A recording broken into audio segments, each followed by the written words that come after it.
About that, man. Welcome to Third Coast Sports TV. I was having a technical difficulty with this damn buds, and I was getting completely off of topic. I wanted to go ahead and just redo the video as a whole. Make sure y'all go ahead and y'all hit that like button as y'all come on in. Uh, I'm gonna wait for everybody to get back in here again. Coach Gaming, what's going on, B Dog? Welcome to the stream. Y'all let me know how this audio is sounding because I was having audio problems on the last video. So y'all let me know how the audio is sound right now. H Train, Tay Hill, DeMarcus Jones on. Welcome to the stream. Y'all let me know how this audio is sounding, bro. I want this video to be straight. You know what I'm saying? I don't want the audio going in and out. Y'all let me know how everything is turning.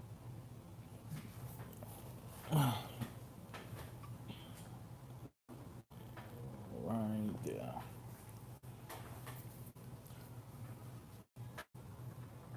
Not cutting out, but it's low. It's low. It's better. Y'all let me know if it's man. It should be better. I don't understand how it would. Whatever, man. I don't know. I think it's something wrong with my damn phone. It's better. All right. All right. Yeah. I'm gonna feel y'all to get back on in here, man. I hate that I had to start the video over. Everything looked, y'all was just about to start getting on the roll. You know what I'm saying? But I'm gonna get back into all the points that I had in the last show that I'm gonna end up discussing throughout the rest of this video. Okay, all right, good. Everything is better. Y'all make sure y'all hit that like button. Appreciate it. Yeah, I think I just had to start the damn video. Probably the lingo and everything was probably bad. That's probably why it would, was acting all stupid. Sounds good. Okay, all right.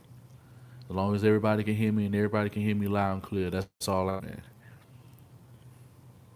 And as far as the stream, it's not choppy or nothing like that in terms of everything is fine on the connection.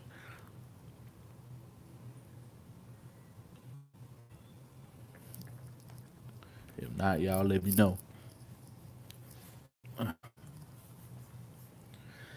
Yeah, I'm gonna wait for a few more of y'all to get on back in here, man. We at the video ended, we was up at like 20 something people that was already in here. Now, I'm only up to eight. So y'all hit that like button. If y'all subscribe, make sure that y'all hit that like button. Make sure that y'all hit that bell for all notifications when we do live videos. Cause I plan on doing a few more videos. I've been saying recently that I had on videos getting ready to come out, but I've been having some delays or shit that I've been having going on in the house, and kids be everywhere, so I can't do no videos on my own properly at times. So now I'm calmed down the way I can do my damn videos. Let's see comments. What y'all talking about? Everything good? All right, good shit. Eagles were looking good. We got to contain Zach. Yes, he is going to be a major problem, and we're going to end up probably. I'm gonna talk about the Eagles in a separate video. I'm not even gonna waste no time discussing the Eagles in this video because I'm gonna have another video because that is gonna end up being a game preview, and we're gonna discuss everything that they did last night and what we can look forward to handling. When we go to Philly this day to go play there. So y'all make sure y'all hit that like button, man. Can't stress that enough. You ain't a hater, you know how to hit the like button. Yeah, I understand. Trust me, I get it. Cause I get to see my haters after I rewatch the sauce and I see how many people, like three people who really don't fuck with me in the sauce that I can see, you know. And I already exposed them last night in last night's chat, so I don't expect any more problems from certain individuals because they ain't getting no love on this channel for me anyway. Yeah, making this video that I'm doing right now, it was kind of to piggyback off of a couple of things he was saying in his video. If y'all haven't seen his video that he loaded up a couple of hours ago, make sure y'all go check that out. On point, he was just talking about a lot of things of what he sees with this football team. And I want to address. I want y'all to understand that Tenny and a lot of guys in the round not always like this. You know what I'm saying? It's it was not always like this in the round table. I tried to look at this as objectively as I could. Going into the season, I was not sold on Brian Gain, and Brian Gain, I've already eaten my crew on. He's doing a good job, considering everything that he did with free agency and, the draft. So I can commend him on doing things, that are aiding his team to 10 wins or more. So I'm willing to say this so far this year, he's done a great job. Can't take that away from him. But before the season started, him being in the situation with the Texans, I was not sold, and no one on the round table was excited about this man being back in the organization after he was prior, and he was the sole reason that Brock Osweiler came here. But a lot of people don't know that in January, in recent interviews that I ended up putting that information out. And a lot of other people in the national media and the local media in Houston didn't even, attempt to even display any of that information because they didn't even know about it. But through solid sources, we find out the real, we exposed it, and you know, a major reason why things were going on through the time that he was here in this tenure, he was responsible for free agency. So, a major reason why I wasn't sold on free agency was because Brian Gaines was the GM. And the fact that I didn't see him be aggressive enough or make any money moves or bring anybody in, on the team to be a major contributor, in the draft, the contributors that I felt that we would have had was Key, Justin Reed, and Ejiofor. Everybody else, I wasn't sold on. But guys have picked up their play. They've been solid contributors throughout the season whenever they've moved properly. And hey, it's led us to 10 wins and the number two seed. The number two seed, and all of that information a little later on in the show because I got five serious talking points, but it ended six because of something that Man Up was saying in the last video that I'm going to be able to put out there. I think I'm going to end up starting that off first because if these two specific players stay inserted in the lineup without any injuries and without any better, can you say that these two players in Martinez Rankin and Kevin Johnson, situation would we truly be in if these two players remained at the positions that they were playing in? And that's a serious question, and I want answers from everybody in the chat who feels that I don't believe they bring anything. Martinez Rankin, he's just a liability, in a lot of positions. I think the guard, which we had already said when he was drafted, if he was going to play on this football, he needs to be further inside. And when he's played inside, he's been a much better player versus when he's left on an island as a tackle on either side of the football. It's not his position, not what he was bred to do, and he doesn't have the physical capabilities to play on the outside like that against a lot of these guys that are playing at defensive tackle and D. They're playing at like 6'6", 6'7", 250, 260. They have way more bend. They have way more athleticism than this man would ever have. And I feel if you would have kept him on that situation, and the best decision that we made all season was making sure he did not start on this football team. The moment that Bill O'Brien and the rest of the franchise made that decision and came to grips that he was the sole reason why we were the first three games, it just, it's shit like that. It really pains me about this football team because regardless of what a lot of guys will say about players who have to perform on the field, the coaches decide who plays where and how many snaps they get. So when Bill O'Brien was smart enough to say that, yo, this dude is not ready yet, we played him a little bit too early and it's not his time and we need to work with him a little bit more. You saw that have far less mistakes when it came to penalties. You also saw, the run game go up. You also saw pass protection improve over the next few weeks. We did have some slippery slopes throughout the season, and certain teams like the Bills and Denver and a few other hard defenses that we ended up facing. Wilson, Texas have faced the hardest defenses all season, but nobody gives credit to that. But here at Third Coast TV, y'all gonna get the real. And Deshaun Watson, if we'd never known what he is This man knows how to win against the better defenses in the league. Name me a that wasn't considered elite or didn't have, wasn't great on third, wasn't a top turnover unit, wasn't great against the pass, or or had a great pass rush and all of this that it takes to be great on defense. You name me one defense outside of, and I wouldn't even call the Pats great. They're probably mediocre at best right now. But outside of the Giants, who aren't a good defense, the Titans were a defense, but the Patriots were not a legitimate defense. The Colts are a defense. Outside of the Colts and the Titans, who are two division rivals, and those games can go either way. Outside of those two teams, no legitimate defense had ever beat, this season Deshaun Watson, with the exception of those two teams, and both of those were by 3 points. In a cold situation, he didn't even get to close their game out because of what happened, throughout that game where we could have won the game. A lot of people want to blame Jadeveon Clowney for jumping off sides and all of that things, but that wasn't the thing that you could say that sealed the game, but that wasn't the reason we lost. There was plenty of reasons why we didn't win that game, and we're gonna keep it as factual as we can. Kellen Mayday can definitely, yeah, he beat the Broncos. That was definitely a great win. Jackson V, what's going on? Let me give a shout out because I've been chopping it up and I haven't even said out no shout out. So shout out to Man Up, to shout out to Ace Train, shout out to Ashmail, shout out to Xanax. You already know what it is. You know I can't pronounce that. Kevin Johnson is mediocre. We should have gotten Marcus Peters instead of this bump. Yeah, we all know that. We knew that 3 years ago.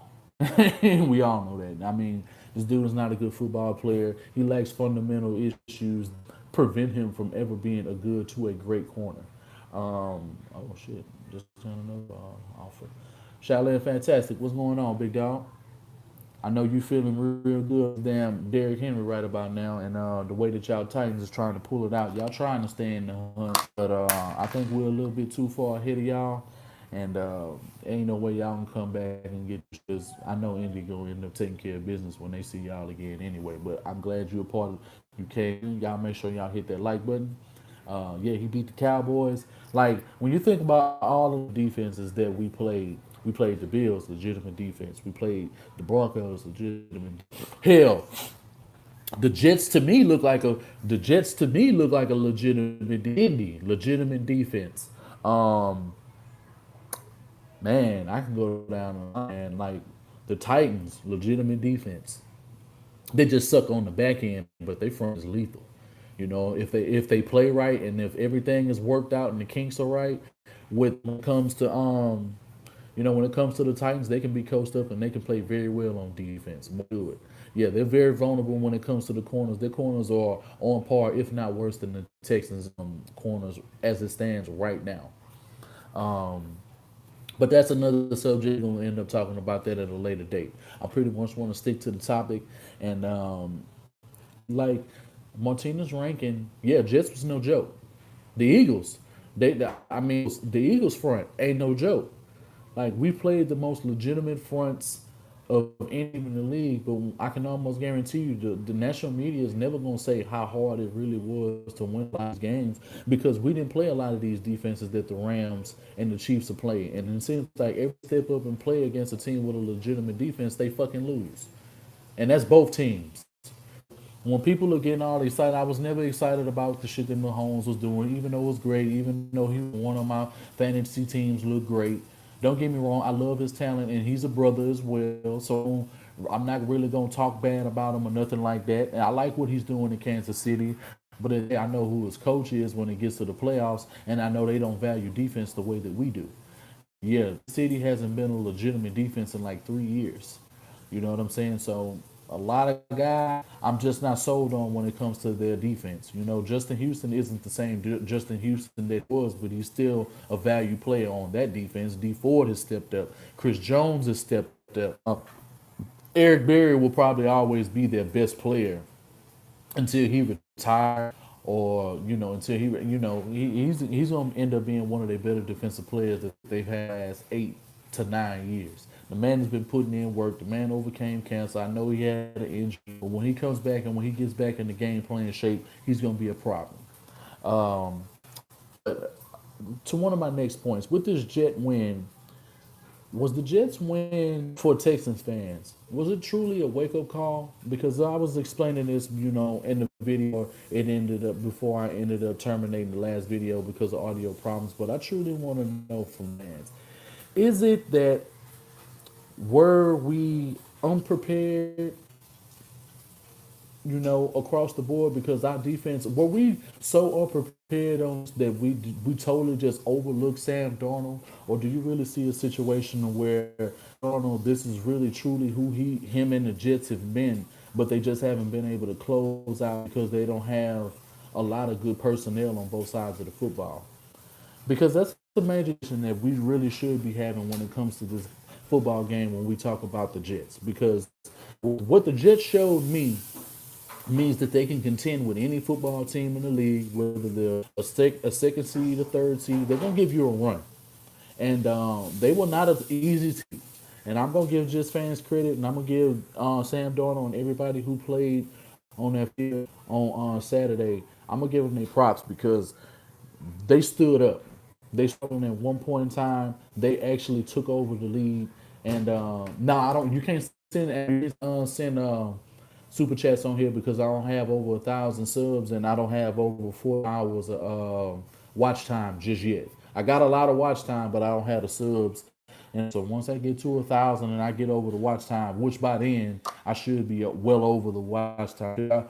When I go back and I go look at the analytics of my on the studio, I generally have good reviews, and hit the damn, so that's why we say hitting the like button is more important pretty much than anything. The moment y'all hit the like button, anybody who's not a Texans fan, or when they look for Texans content, this is how they find it in the search engines. And because it's more popular and more people like it, people all can find Texans content. So when we asking y'all for the like button, that's asking, because for anybody, if y'all really seriously want us to take over, hitting the like button is going to add into the channels, and just continuously watching the content is what's going to make us bigger than anybody that you have on national media when it comes to Texans content.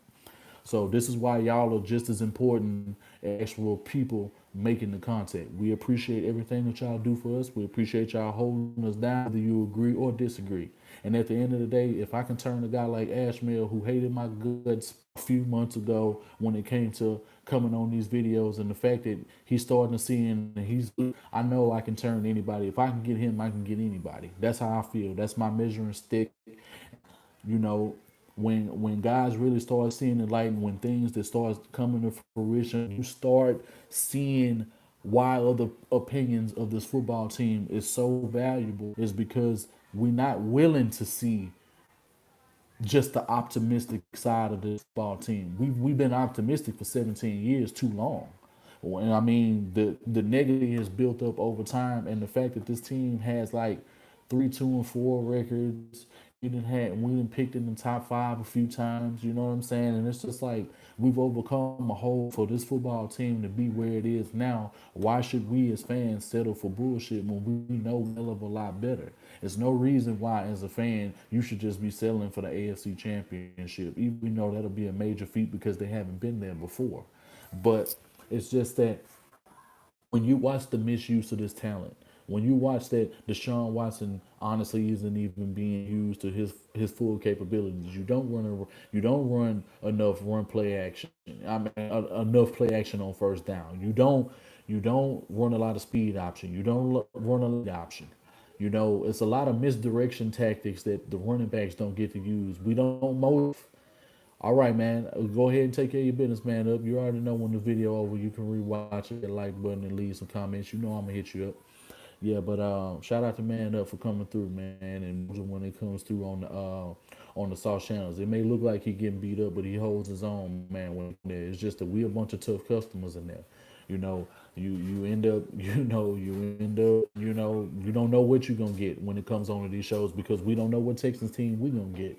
So then when y'all hear these various opinions, and when it sounds like that we're not being etiquette to quote Jay Dizzle, hate to people who hate the truth.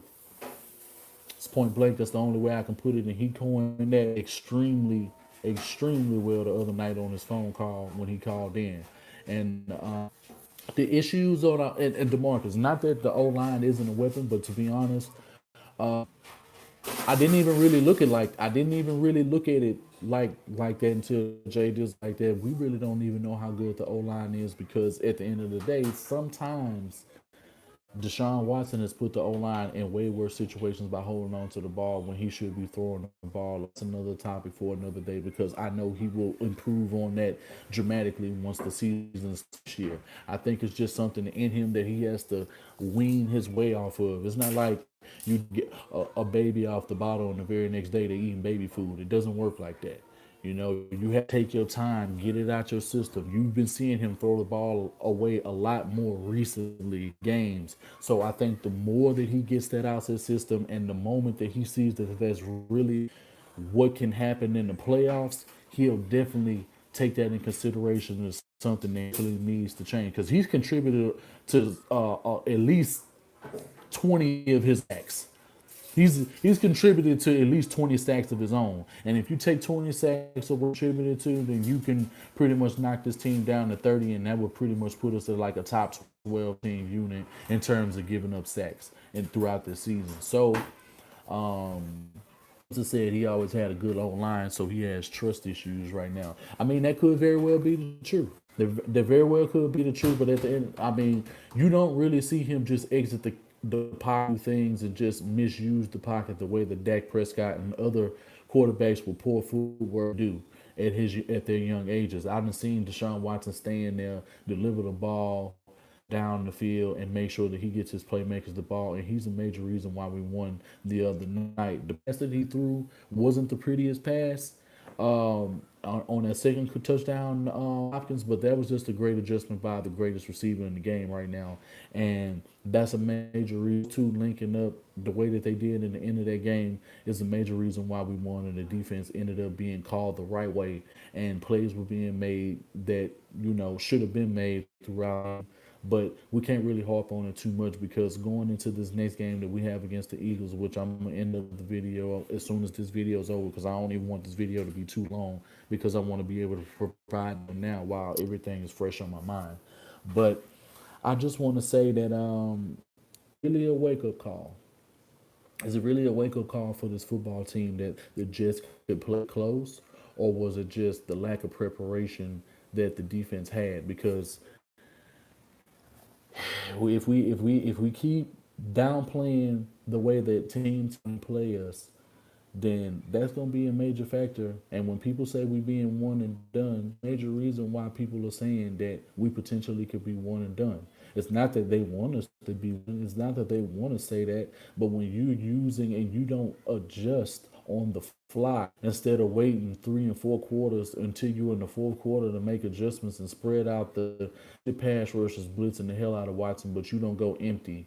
You don't go five wide or anything like that in the fourth quarter, and then you start playing way faster to get the New York Jets off of their notes to slow down the push, where Deshaun Watson could physically see everything that's going on in the field and make his reads the right way. He couldn't throw to a lot of times. I mean, he may have affected himself at sometimes, but the arm was such a detriment in the fact that you didn't have any run game to speak of against the Jets.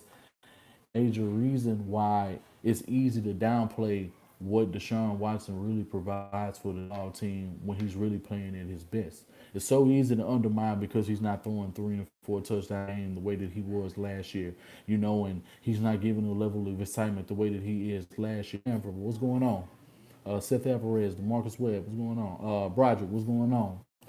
It's hard to call this a wake up call, but it's good. It could be coaches being out coaching. That's the major reason why I say is it a wake up call, because I'm placing this majority of what I'm on the coaches because of the lack of preparation and the way that they game plan quarter with this football team. We can't say that this team. We all know this team. Yeah, we back. Yeah, we back. Jay Dizzle. I brought it right back up. Everything is, and man, you should have been here. Maybe watch this video because I gave you a lot of love and a lot of things that you was talking about when you called in on the show that I'm speaking to fruition, and I see exactly what you was talking about. And you were right. A couple of just didn't explain it the way that I should have, but you knew exactly where I was coming from, so you didn't have to go that hard on poo butt ass. Yeah, but man, it's I'm not like I see y'all asking questions about foes and things of that nature, but I'm gonna end up talking about that in a video after this. You know what I'm saying? But one of the other things that I wanted to talk about, can Rags be better in the playoffs? It's all right, David M. My man, I started back over. I've been for like 25 minutes, man. I had to start that. I had to start the stream over because I was having problems with it. Everybody say everything's been good, throughout the entire video, so we don't have any issues.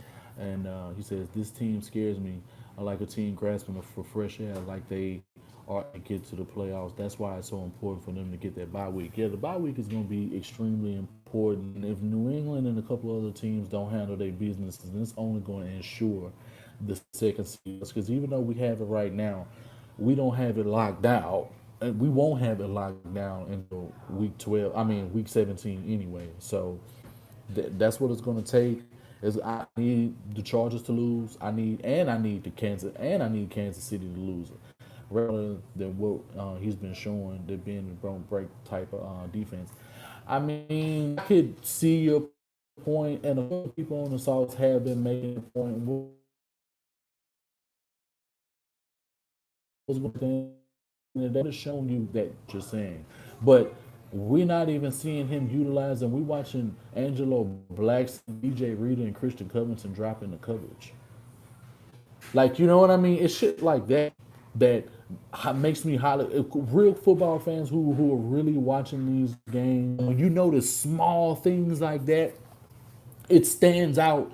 It's like it's blatant to you when you see things like that, and it's just like, why is Whitney Merciless constantly dropping in the coverage? Why is Zach Cunningham, you know what I'm saying, not the one in coverage? He could clearly play the Will line on that. I mean, he could play the Sam on that side, easy. But yet you choose to be merciless in the coverage when you have an athletic freak in Zach Cunningham, and you also have Dylan Cole, who didn't really play in this game, and it was absolutely ridiculous. I don't. It's a lot of things that I don't really agree with what he's doing in the way that he's football games. And like I'm saying, that the yardage really matters when it comes to this football team. Team is not playing very well on third down, and with third down, it's extended drives, and with extended drives, points.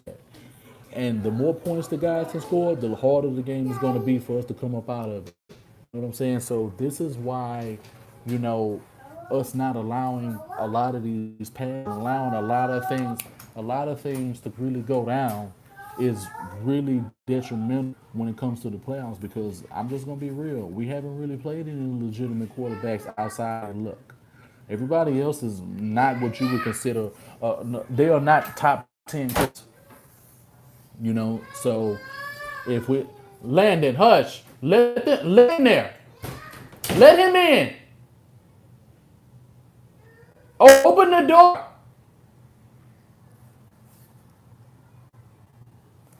Hold on, give me a second. Let me mute this headphone real quick. Hold on.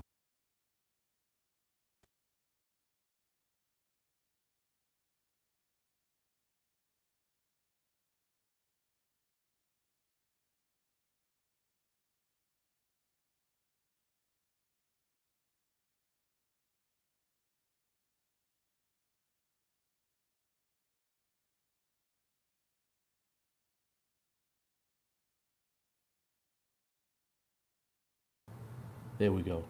Yeah, man, this is shit I be having to go through. This is why I don't have to do a whole lot of videos, because you kids be running around. Yeah, but it's this team. I forget. Yeah, that's what I'm saying. I'm saying in terms of the way that this team is schemed, the scheme is not really fitting to the players' benefit. So if it's not fitting to the benefit, why are you still running the scheme that's going to end up costing you games that are important in this? You need to get this shit fixed now before you get to the playoffs. Why fix it in the playoffs and try to elaborate in the playoffs when you could be elaborate now, and teams don't even know how to properly game plan things that you're running on the field? There's no reason that this team shouldn't be zone blitzing. There's no reason that this team sending 4 or 5 man pressures on every single drive that we play throughout the game. because who's going to be able to stop our front when we're bringing and we getting so much in the pocket? Nobody's really going to be able to stop what we are trying to do. If you get the right person, which we already have, Jay Bird was welcome to the stream. You already have the right person there. Just the way that the positions that they're in, it's just not the right. It's just not right, man. And I'm gonna keep stressing till they actually get this shit right. I like Sean Ryan as the OC. I would like it because we don't really truly know what we have in them, and I know Deshaun Watson trusts them. It seems like they have a great ship, um, and that's what it is, man. I really think that that's going to end up being major benefit to Deshaun Watson, and honestly, I believe Sean Ryan is the whole reason Deshaun Watson has any sanity on this football team. Because if it wasn't for Sean Ryan and able to talk and you seeing how they do stuff, even when you see on like the couple of mic'd ups that we've seen the year, and Deshaun Watson and Sean Ryan have been near each other, they're always communicating. They're always doing this. Even they pan out and they show Deshaun Watson on the sideline. He's always talking to Sean Ryan. So I think a new DC. Honestly, I'm gonna be frank. Vrabel leaving was probably one of the worst things that could have happened to this front. Say this because the level of pressure that was being brought and the way that the linebackers were being used, Romeo Cornell and Vrabel were together, is far greater. Get out of here. Go out. Get out. The way that they were being used, the way that they were being used, it's not the right way. It's not. It's not being. It's not right. And they're trying to do. They're trying to take up for so much on the coverage end. They're not bringing the pressure that they once brought, and you can clearly see the difference that Ray makes for the Tennessee Titans linebackers and the way that they're bringing a whole lot of pressure. And I can tell, I know what his imprints look like when it's defense. That's why early on I could tell, and when we were telling Titans fans once they started winning games, they were hot when they first started out, and they cooled their asses off real quick after the first games, and they went on a long losing streak before they started stringing together any wins, and they started playing all over again. So I know what the man, even though he wasn't good when it came to there, the man knew what he was doing when it came to the front seven. And even without Whitney Merciless and even J.J. Watt last year, he was still able to bring pressure. True enough, Jadavian Clowney was getting the lives and things like that, but you still had other role players who were coming up big time in games, even though we were playing competitively and we were losing by a touchdown or 3 points. We weren't even any serious blowouts besides the Rams game and other games, but it wasn't no serious blowouts. And I honestly believe when playoffs come, Romeo Cornell is going to have to show what he can do without Mike Vrabel when it comes to the front. Because it looks like he's better when it comes to scheming, when it comes to the back end.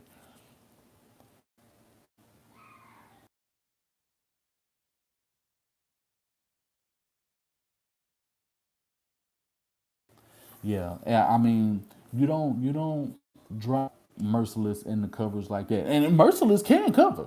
It's not like he's getting beaten coverage or anything. It's not that he can't cover. It's just that that's not what he's supposed to be doing. You need somebody to properly edge. He does that. You need somebody to seal off of the runs and make dudes bounce back side so that other plays can be made. He provides that. So why do you constantly be in a situation where he's going to provide vulnerabilities on the defense? It makes no sense to me. Another point that I want to say, and this is probably going to end up being my last point, is that can you seriously win against the better teams when it comes to the playoffs? This is going to be my last talking point. We'll talk about this for a good 5 minutes before I end the stream and we start up the stream the next. But like, do we really believe in Bob O'Brien to scheme and call a great game plan on the offensive side of the ball against the better against some of the better defenses that we're gonna end up playing? And to be frank, let me not say better defenses because there's only two legitimate defenses that are going to see to play. Three if you count. Well, nah, I'll take that back. The Colts, Ravens,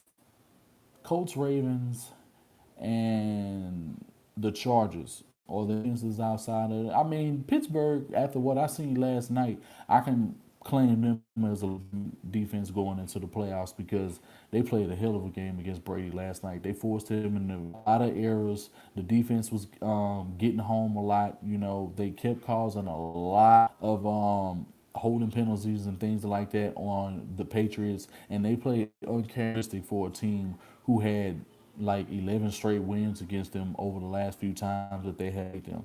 And for them to be in their house and to dominate the Patriots the way that they did, even though it wouldn't reflect a dominant game, but trust me, it was a dominant game on defense. And they were down the run game, and they were doing a lot of things against the Patriots that I felt that we should be doing. If y'all the way that they were doing a lot of those counter plays when they were out of the shotgun and they were doing the motions and they were toss plays, after seeing this one particular play that Deshaun Watson did, when the ball off to to DeAndre Carter, and that play ended up going up for like to a touchdown or something like that. And the way he handed the ball off and the misdirection was so fascinating to see that I was just like, why don't we use more motions? Why don't we use more misdirection? There's no reason that direction with the way that this quarterback plays, and he has some of the best play action in the league. We utilize that to our fullest capabilities.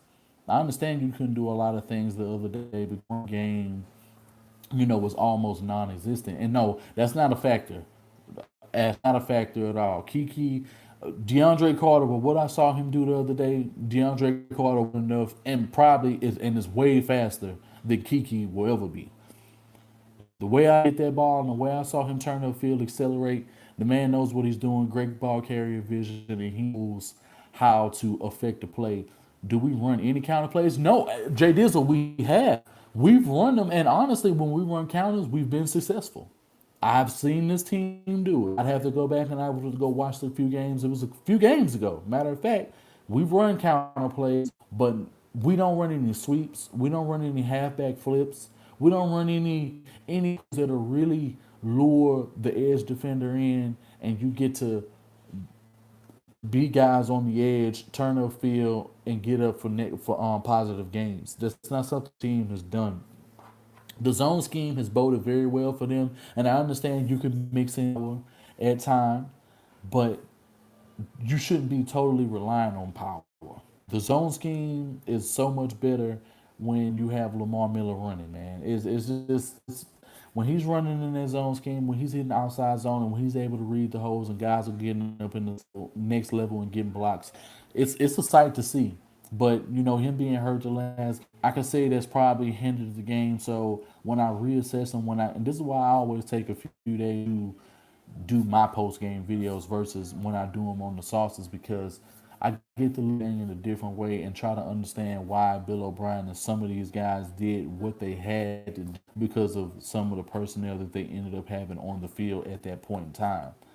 Like a few, I can understand why they ran the ball a whole lot because they had ended up losing Kiki and they ended up Killer Mayday and Fulton, and you were down on your last damn offensive lineman. So I understand why the game plan changed and why that game was a little harder. But this game, carving these guys up in the passing game. So if you use emotions, if you use a lot of things to get to slow down that defense from getting home, I am. Are you truly doing everything you can to make sure that this team wins on a week in out basis? And that's a question that I have for Bill O'Brien. But I'm not going to take up too much time. I'm gonna read a couple of y'all comments before I call this before, because I'm getting ready to down me. So I need to go ahead and charge it up before I even fucking do this next video. Y'all probably see the video that I do for the Eagles preview a little later on. Once I get my phone charged up, I'll go ahead and I'll set the event. That way, when I get ready to go live, you guys can already be there. But everybody that came through the stream left a comment, that was interactive in the chat. Y'all make sure y'all hit that like button if you haven't already. You're asking Bob to be a good damn play caller. Good luck with that. That's going to be a area into the playoffs. And this is one. This is one quick note. What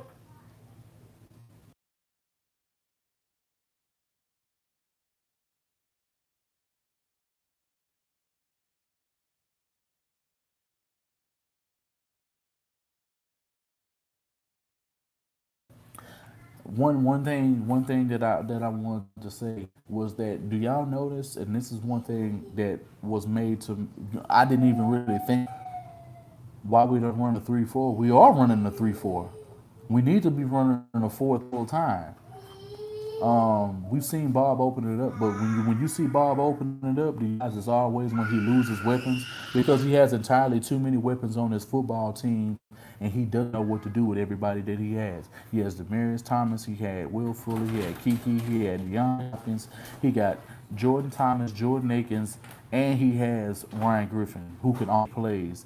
And he has so many options. He doesn't know how to scheme to get these guys open. You ever notice that guys get open because they're just good?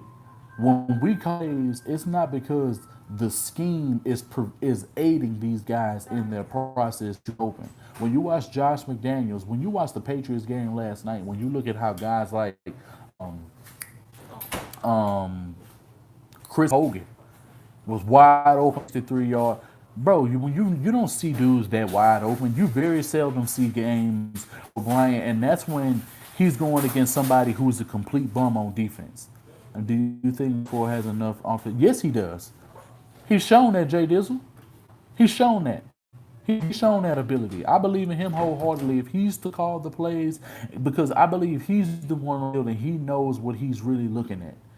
At times, I think he may get confused, but at the end of, sometimes the best quarterbacks that are far above him that have way more experience than confused. I don't watch Brady get confused. I don't watch Rivers get confused. I don't watch Russell Wilson get confused. I don't watch Cam Newton. I don't watch a lot of guys get confused. Why is our defense so bad against the offense, bro? Because these dudes get gassed. That's a lack of condition, and at the end of the day, they not bringing the emotion that they should be bringing. And let's be real, Jay Dizzle, you know, just like I know, the interior is not there, and that's why a lot of the guys on the edge heat are not getting home. The edge is not being set. Also, you only bringing like 3-man blitzes. Come on, man, you know, and blitzes. You know how overpowered you have to be to get home at all times. That means, man, blitz, this is how it's going to go. You would have to have J.J. Watt, Aaron Donald, Khalil Mack, or Jadeveon Clowney on a team at the same time, rushing three and blowing body to get to really get home at all times on a 3-man pressure. Your game has to be so loaded up front, which we do have. You can't do that.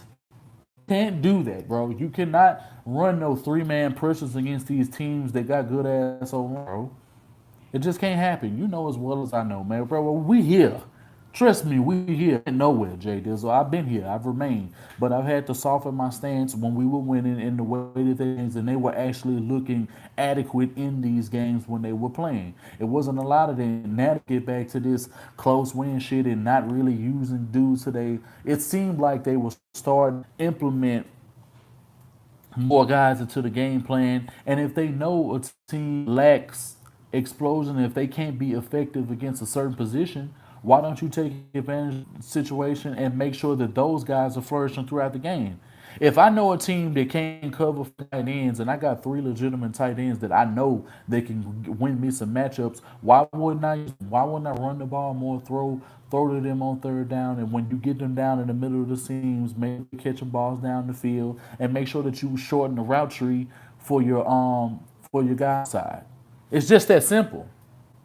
You negate all pass rush. You negate everything that I'm talking about. And this is why y'all enjoy hearing me talk about this football team, especially when it comes to my channel, because at the end of the day, I get to give you every reason as to why this team should win these games and win them handily.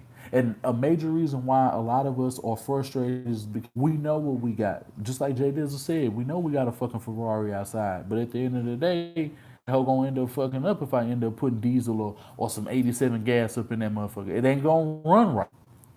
So if it ain't gonna run to its best, I'm finna go on a drag race. You think I'm finna race against fucking what's the boy name from what's it called?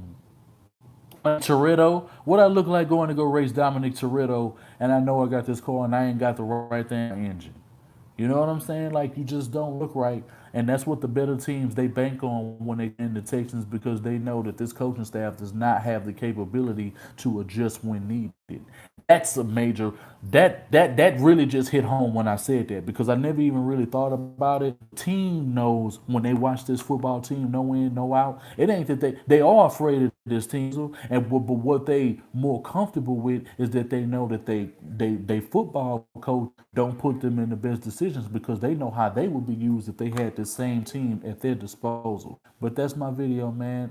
Like, comment, subscribe. Welcome to Third Coast Sports TV. I appreciate everything through. Make sure y'all tell a friend, tell them about the sauce. And if y'all haven't hit that like button, go ahead and hit that button. Share this video on Twitter, YouTube, whatever. I mean, whatever y'all got, man. And I'm gonna be back and try one a little later on, talking about the Eagles preview. And that's it. Peace.